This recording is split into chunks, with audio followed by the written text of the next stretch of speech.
frappes israéliennes sur la bande de Gaza en riposte à des tirs de mortier. De la fumée s'échappe de la bande de Gaza, après un bombardement israélien, le 29 mai 2018. Reuters, Suhaib Salem. Il s'agit de la plus sérieuse confrontation entre les groupes armés de la bande de Gaza et l'armée israélienne depuis la fin de la dernière guerre en 2014. L'armée israélienne a bombardé l'enclave palestinienne ce mardi 29 mai au matin. Des frappes aériennes en riposte aux tirs de plus de 25 obus de mortier provenant de l'enclave palestinienne. Pas de victimes à déplorer pour l'instant. Israël affirme que de nouveaux tirs de mortier ont été interceptés par la suite par le système de défense antimissile Dôme de fer. Des explosions ont été entendues à Gaza, selon plusieurs témoignages sur les réseaux sociaux et notre envoyé spécial dans l'enclave palestinienne, Guilhem Deltey. Le Hamas, qui contrôle la bande de Gaza, confirme les frappes aériennes israéliennes. On ne sait pas pour l'instant s'il y a des victimes. Quant à l'État hébreu, il affirme avoir intercepté de nouveaux tirs de mortier. Selon l'armée israélienne, 3 de ses soldats ont été blessés dans les tirs de la journée.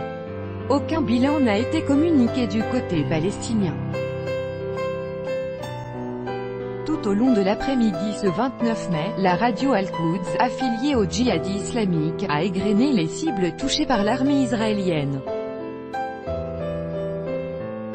En milieu d'après-midi, l'armée israélienne disait avoir touché 35 objectifs sur 7 sites différents appartenant au Hamas et au djihad islamique, les deux principaux groupes armés de l'enclave de Gaza, des sites d'entraînement, de stockage d'armes, des quartiers généraux ainsi qu'un tunnel partant du sud du territoire palestinien vers l'Égypte puis de là vers Israël. Benyamin Netanyahou, le premier ministre israélien, avait prévenu qu'il riposterait avec force aux attaques en provenance de Gaza tôt ce 29 mai au matin. Ces bombardements ont été menés en représailles aux tirs de 25 obus de mortier en début de matinée. La plupart ont été interceptés, mais au moins un obus est tombé dans la cour d'une école maternelle 1 heure avant l'arrivée des enfants. Pas de victimes à déplorer. Nous ne voulons pas d'escalade. Les autorités israéliennes accusent le Hamas et le djihad islamique d'être à l'origine de ces tirs. La confrontation s'est poursuivie dans l'après-midi.